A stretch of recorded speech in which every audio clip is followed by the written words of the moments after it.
Bienvenue dans le podcast Postpartum Préfeu Parents. Je suis Émilie Topsan, fondatrice de Mini Durable, un service de location de vêtements bébés. Parce que le postpartum c'est intense et que vous méritez qu'il soit doux, je vous accompagne avec des outils, de l'humour et beaucoup de décontraction. Le postpartum ça se prépare, alors prêt, feu, parents. Bienvenue dans ce déjà 4e épisode du podcast Postpartum Préfeu Parents. Aujourd'hui, on va parler de la galère des vêtements, parce que ça, c'est un petit peu ma spécialité. Donc, si vous êtes parent et que la gestion des vêtements bébés vous donne des sueurs froides, ou alors si vous êtes futur parent et que vous ne savez pas que ça va vous donner des sueurs froides, cet épisode est fait pour vous. Parce que moi aussi, j'ai galéré avec mon premier, parce qu'il grandit dans la nuit, on a du mal à anticiper les tailles pour les différentes saisons, et on se retrouve avec des montagnes de vêtements accumulés. Donc dans cet épisode, vous allez pouvoir comprendre les défis liés à la gestion des vêtements, dont vous avez eu un petit aperçu juste avant, de découvrir des solutions pratiques et éco-responsables, et d'apprendre à choisir des vêtements adaptés à vos besoins et à ceux du bébé. À la fin de cet épisode, je vous promets que vous aurez toutes les clés pour vous simplifier la gestion des vêtements bébés, de faire des choix en toute conscience et même d'alléger votre quotidien. Donc pour commencer, pourquoi la gestion des vêtements bébés, c'est l'enfer ? Je vais vous parler un peu de mon expérience personnelle qui m'a amenée à créer Mini Durable. Ah oui, parce que pour ceux qui ne le savent pas, je suis fondatrice de Mini Durable qui est un service de location de vêtements bébés. Vous imaginez bien que c'est pas arrivé par hasard que je me lance là-dedans. Donc avant la naissance de mon premier, la première échographie nous montrait un bébé qui était hors des courbes, vraiment très très grand. Pas forcément très gros parce qu'on ne le sait pas trop à ce moment-là, mais très grand sur les courbes. À la deuxième échographie, il était toujours très haut sur les courbes. À la troisième échographie, on m'a informé d'un bébé qui faisait 3 kg, 3,5 kg, donc tout à fait standard. Mais du taille 1 mois, quoi. Je sais pas si c'est l'instinct maternel, l'instinct tout court, ou un stress parental, mais 15 jours avant d'accoucher, donc sachant que j'ai accouché à terme, vraiment au tout dernier moment, je suis allée compléter un petit peu mes trousseaux avec du taille 0. Parce que j'avais peut-être 2 bodys. Donc j'en ai racheté quelques-uns quand même, parce que, je sais pas, je me suis dit peut-être ça va être utile. Pour ma valise de maternité, j'ai pris du taille 0, du 1 mois et du 3 mois, me disant qu'il pouvait aussi bien être petit que gros, et que j'aime pas me retrouver au dépourvu. Donc voilà, j'ai tout pris. Autant vous dire que c'était pas une arrivée à la maternité, mais plutôt un déménagement qu'on a vécu. Bon, et après il est né, au final il faisait 2,860 kg, donc je dirais que c'est mon instinct qui m'avait poussé à acheter du taille 0 parce qu'on lui a quand même mis pendant un moment. Et clairement, dans le 1 mois, il flottait, c'était juste pas du tout confortable pour lui, pas du tout pratique pour nous, et en plus pas très esthétique. Déjà un tout petit bébé tout vide, alors avec des trop grands habits, ça va pas du tout. Et après, je sais pas ce qui s'est passé. Donc, la taille 0 a duré 15 jours, la taille 1 mois a duré 15 jours, la taille 3 mois a duré 1 mois. Enfin, voilà, tout s'est accéléré beaucoup trop vite. J'avais l'impression que 15 jours, il rentrait dans ses affaires et le lendemain, il rentrait plus dans les affaires. Donc, j'étais obligée de changer le tiroir de la commode toutes les 5 secondes. C'est allé beaucoup trop vite, c'était beaucoup trop stressant et c'était beaucoup trop de travail. Bon, et après, disons qu'une fois passé les 3 mois, on a moins de vêtements d'avance. Moins préparé en tout cas les vêtements d'avance. Parce que là, en 3 mois, il m'a fait 4 tailles, donc je me demande cet été quelle taille il va faire. Il aura 6 mois, est-ce qu'il va faire du 9 mois, est-ce qu'il va faire du 12 mois, j'en sais rien. Donc j'ai acheté au fur et à mesure en seconde main. En gros, quand il changeait de taille, j'avais pas assez de vêtements, et quand il rechangeait de taille, j'avais trop de vêtements, mais de la taille trop petite. Bon, et là, on commence à entasser dans des caisses qu'on met au sous-sol, ce qu'on garde pour un potentiel deuxième, on garde parce qu'on sait pas quoi en faire, enfin, on se débarrasse quoi. Si bien qu'à la fin de la 2e année de vie de mon fils, j'avais à peu près 5 bacs énormes de 70 litres qui étaient accumulés dans mon sous-sol, dont je ne savais clairement pas quoi faire. Et quand on se retrouve avec autant de vêtements, au final, on n'a même plus le courage de commencer à trier ou à faire quelque chose avec ça. Donc j'avais récupéré aussi beaucoup de vêtements que j'avais pas forcément triés au départ. Je les ai récupérés et je me suis dit je vais trier après. Donc il s'est avéré qu'au final, j'ai stocké pas mal de vêtements que je n'ai jamais mis à mon fils parce que soit il me plaisait pas, soit c'était pas la bonne saison, soit c'était pas pratique. soit je les ai oubliés. Ça fait beaucoup de vêtements gâchés que j'ai dû trier, stocker et dont après je ne sais toujours pas quoi faire. À tout ça est venu s'ajouter le fait que mon fils ne supporte pas certains vêtements. Donc il supporte pas les étiquettes déjà, donc ça on s'en est rendu compte un peu plus tard, mais c'est avéré que même quand il était bébé et qu'il pouvait pas s'exprimer, il le supportait déjà pas. Il ne supporte encore aujourd'hui à 5 ans et demi, il y a des vêtements qu'il n'est pas en capacité de mettre parce que ça le gratte, parce que c'est inconfortable, parce que c'est désagréable. Donc il a une vraie sensibilité aux vêtements. Donc une fois qu'on a tout ce constat, à un moment je me suis dit, c'est pas possible que tous les parents fassent la même chose, que tous ces vêtements soient stockés et gâchés alors que d'autres sont produits en même temps. Donc j'ai réfléchi à une solution et c'est là que j'ai lancé Mini Durable. Bon, moi j'ai lancé une boîte, mais tout le monde va pas faire ça. Donc comment on peut éviter ces pièges et comment on peut mieux gérer ces galères? Donc qu'est-ce qu'on a au niveau des fournitures de vêtements? On peut avoir soit des vêtements en trop grande quantité, qui sont pas adaptés, qui sont pas à votre goût, qui sont pas dans vos valeurs, qui sont à un budget qui sont trop élevés. Il y a donc des solutions à chacun de ces points. Au niveau pratique, au niveau encombrement, on va limiter l'afflux de vêtements, on va limiter l'afflux de dons. Donc soit vous les triez en amont, soit vous faites confiance à ce que la personne ait trié pour vous les vêtements qu'ils vont vous donner, mais n'acceptez pas tout parce que vous allez vous retrouver encombré, à perdre énormément de temps à trier, à perdre énormément de temps à ranger, à stocker, et après, qu'est-ce qu'on en fait encore une fois? Pour ce qui va être sur les valeurs, si vous avez des valeurs qui sont écologiques, que vous voulez avoir le moins d'impact possible, vous allez pouvoir passer par la seconde main. Ce que je vais vous privilégier, c'est passer plutôt par des plateformes qui sont complètement intégrées plutôt que des marketplaces parce que, déjà, ça fera moins de colis, moins d'allers-retours. En plus de ça, vous allez perdre moins de temps en trouvant tout au même endroit et si vous allez chez des acteurs comme Smala, ils vont pouvoir potentiellement vous reprendre les vêtements après, vous allez pouvoir les revendre. Pas de stockage utile à la suite. Si vous voulez avoir le mieux pour votre bébé, le plus écologique, le plus pratique pour vous et au meilleur budget, ce que je vais vous conseiller, c'est de passer sur la location, qui vous permet de réduire les coûts et de ne pas avoir d'encombrement, parce que dès que ça va plus, vous les renvoyez. Ensuite, comment on va bien choisir les vêtements? Ça, c'est toujours un truc quand on est nouveau parent. Avant d'avoir habillé, déshabillé, rhabillé, déshabillé un bébé, on ne sait pas vraiment ce qui est pratique. Donc c'est pour ça que moi, j'essaie de faire en sorte de donner les informations aux futurs parents, de se dire, ok, qu'est-ce qui est le plus pratique? Ça a été testé par des dizaines de parents, approuvé par des dizaines de parents, de se dire que oui, il y a vraiment des vêtements qui sont plus pratiques que d'autres. Il y a des vêtements, c'est une catastrophe, ils sont pas du tout imaginés pour être pratiques, ni même pour être confortables pour le bébé. Ce que je ne comprends pas, je pense qu'ils sont juste économiques à la production et pas du tout réfléchis à l'usage. Donc mes conseils pour bien choisir ces vêtements, on va prioriser les matières naturelles et biologiques. Donc ce qu'on va avoir le plus souvent, ça va être du coton bio, parce que les matières naturelles, c'est moins d'impact sur l'environnement, mais c'est aussi beaucoup mieux pour la peau du bébé. C'est beaucoup plus respectueux. Donc on a le coton, on a aussi quelque chose qui est fantastique, c'est la laine de mérinos, que moi j'adore principalement pour ses propriétés thermorégulantes. Donc ça veut dire que le bébé a jamais trop chaud, jamais trop froid avec ces vêtements-là en laine de mérinos.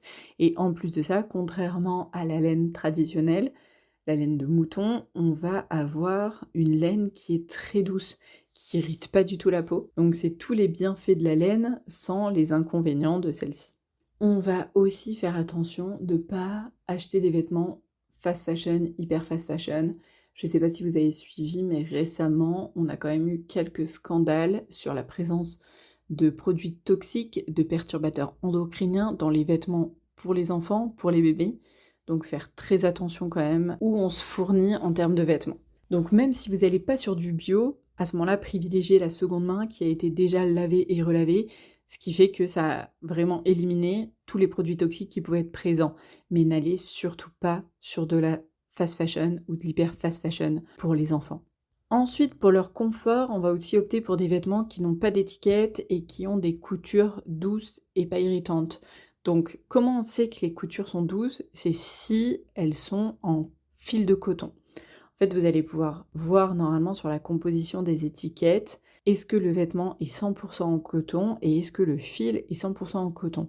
J'insiste là-dessus parce que dans la majeure partie des vêtements, le fil va être en polyester. Et ça rend les coutures potentiellement irritantes ou dérangeantes pour l'enfant. Dans les petits tips vêtements, ce qui va être hyper pratique pour vous, c'est sur les tout premiers mois, là où le bébé bouge pas trop. Donc moi, ce que je privilégie, c'est jusqu'à la taille 3 mois, avoir des vêtements qui sont en cœur croisé, en wrap, donc qui se ferment avec 2 pans. C'est peut-être un peu plus long à fermer, mais ce sera tellement plus rapide à enfiler au bébé. Ça s'ouvre très grand et enfiler à un tout petit bébé qui est tout mou, un vêtement par la tête, c'est juste un enfer. Donc vraiment privilégier les vêtements cœur croisé sur les toutes petites tailles. Après, une fois qu'il est plus tonique, c'est beaucoup plus facile. Voilà, la tête reste bien droite et du coup, vous pourrez plus facilement l'enfiler par la tête sur la suite. Et ma découverte absolue, un peu tardive dans ma maternité, c'est des pyjamas à zip. Pas de pression. Les boutons pression, c'est un enfer quand vous devez changer le bébé à 4h du mat et refaire les 25 boutons pression du pyjama. Je peux vous dire que le zip vous sauvera la vie, vous sauvera vos nuits et vous sauvera vos jours. Moi, je suis fan, mon conjoint est fan absolu. Il n'a plus jamais voulu mettre une pression du moment où je lui ai sorti les pyjamas à zip. Et mes clientes sont fans absolus aussi du zip. Dernier petit tips pour bien choisir les vêtements, c'est avoir des manches par lesquelles on peut passer les doigts. Ça paraît tout bête, mais au début, on est obligé d'aller chercher la main du bébé au travers de la manche. Donc, avoir une manche où on peut glisser sa main, c'est quand même beaucoup plus pratique. Et alors, la question que tous les parents, futurs parents se posent, de combien de vêtements j'ai besoin? La réponse est pas tant que ça. Vous allez de toute façon augmenter votre cadence de lessive. Donc vous n'avez pas besoin de 20 bodys. Vous les mettrez pas. Si vous avez 8 bodys qui sont vraiment bien adaptés, vraiment très pratiques, ça vous suffira. Alors je donnerai quand même une petite exception pour les bébés qui vont être ce que j'appelle moi salisseurs, ce qui était le cas de mon fils, de mon premier enfant.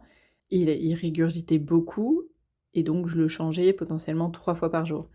Donc là, on va quand même aller sur 10 bodys, ce sera très bien. En termes de pyjama, ça salit quand même un petit peu moins que les bodys. Et je partirai sur une base de 5 pyjamas et vous pouvez en rajouter 2 si c'est un bébé salisseur.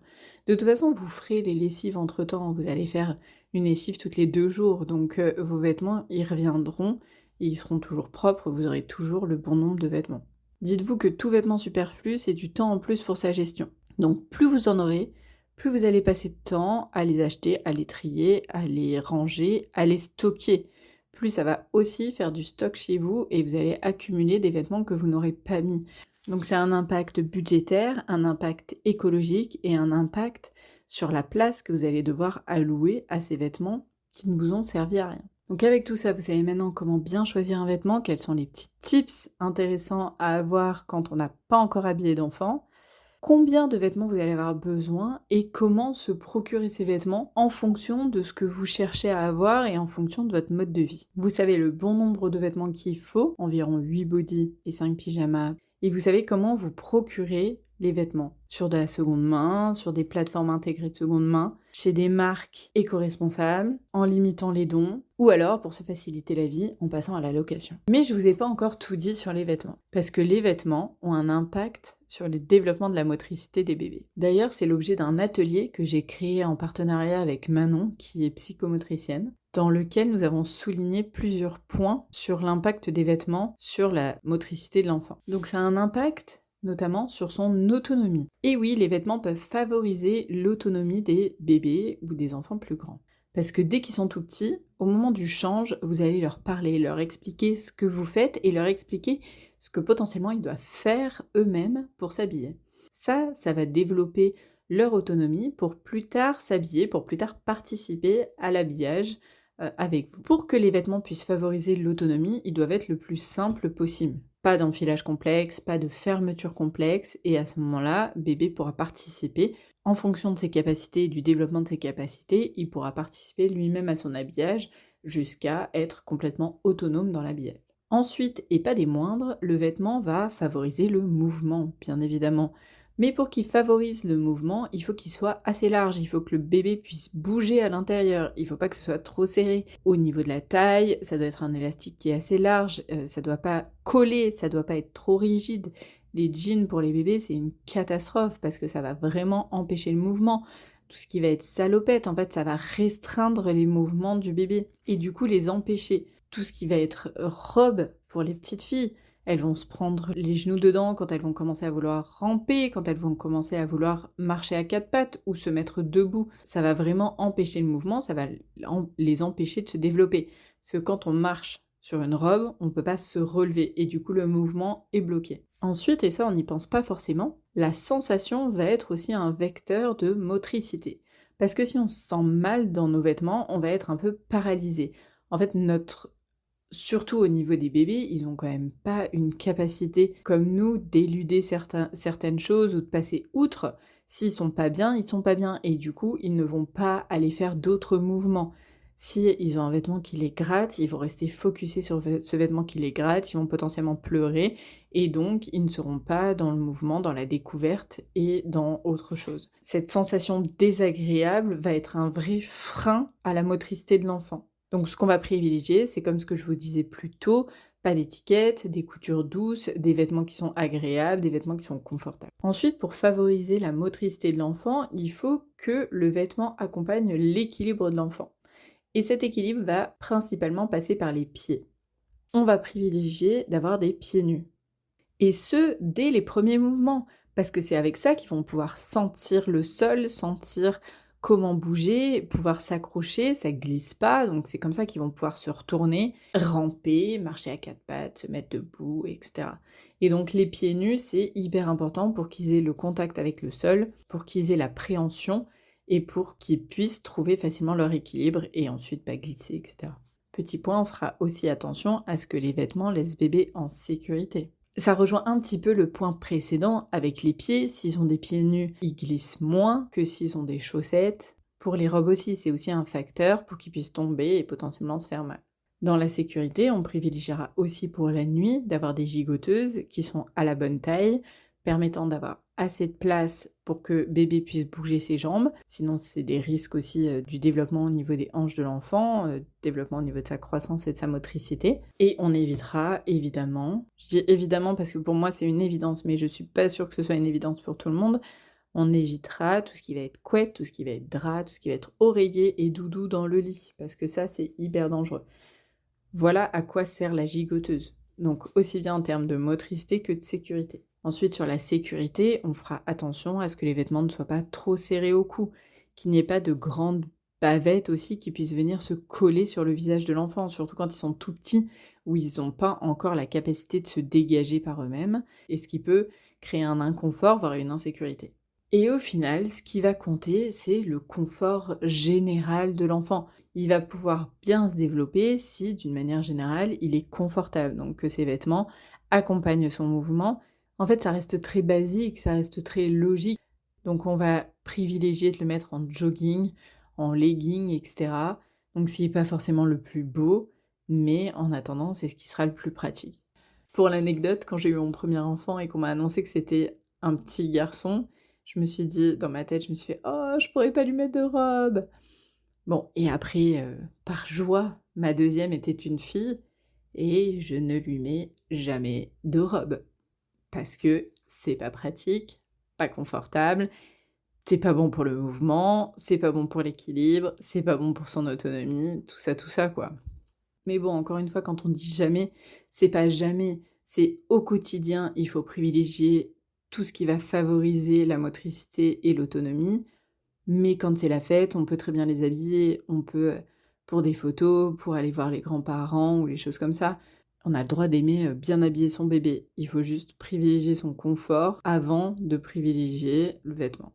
Là, je vous ai parlé très rapidement de tous ces éléments. Évidemment, il y a encore beaucoup de choses à dire là-dessus. Et si vous voulez en savoir plus, vous pouvez retrouver mon atelier en ligne. Je vous mets le lien en description. Pour résumer cet épisode, j'aimerais que vous ayez en tête que oui, les vêtements, ça peut être une charge énorme, mais en revanche, il y a plein d'astuces pour se faciliter la vie en faisant les bons choix. Ce que j'aimerais aussi que vous reteniez comme point, c'est que vous pouvez penser habillé de façon écologique, mais habillé surtout confortable, pratique pour vous et en pensant au développement de votre enfant. J'espère pour vous que la gestion des vêtements deviendra beaucoup plus simple grâce à cet épisode et que vous pourrez faire en anticiper les meilleurs choix possibles pour ne pas vous retrouver comme moi avec des tonnes de vêtements dont vous ne savez pas quoi faire et auxquels vous n'avez aujourd'hui plus du tout le courage de vous attaquer. Donc je vous invite à découvrir le replay de l'atelier avec le lien en description, de découvrir la solution mini durable clé en main pour vraiment vous simplifier la parentalité et de partager cet épisode avec d'autres parents qui sont en quête de simplicité. Et si vous avez quelques secondes en plus, je vous serai ultra reconnaissante de mettre une note de 5 étoiles bien évidemment à cet épisode sur votre plateforme d'écoute pour permettre à d'autres parents de découvrir cet épisode et tous les épisodes du podcast. Allez, merci et à bientôt. C'était le podcast Préfeu Parents avec un épisode tous les mardis, des épisodes courts, des interviews, des témoignages et plein d'autres choses à venir. À la semaine prochaine!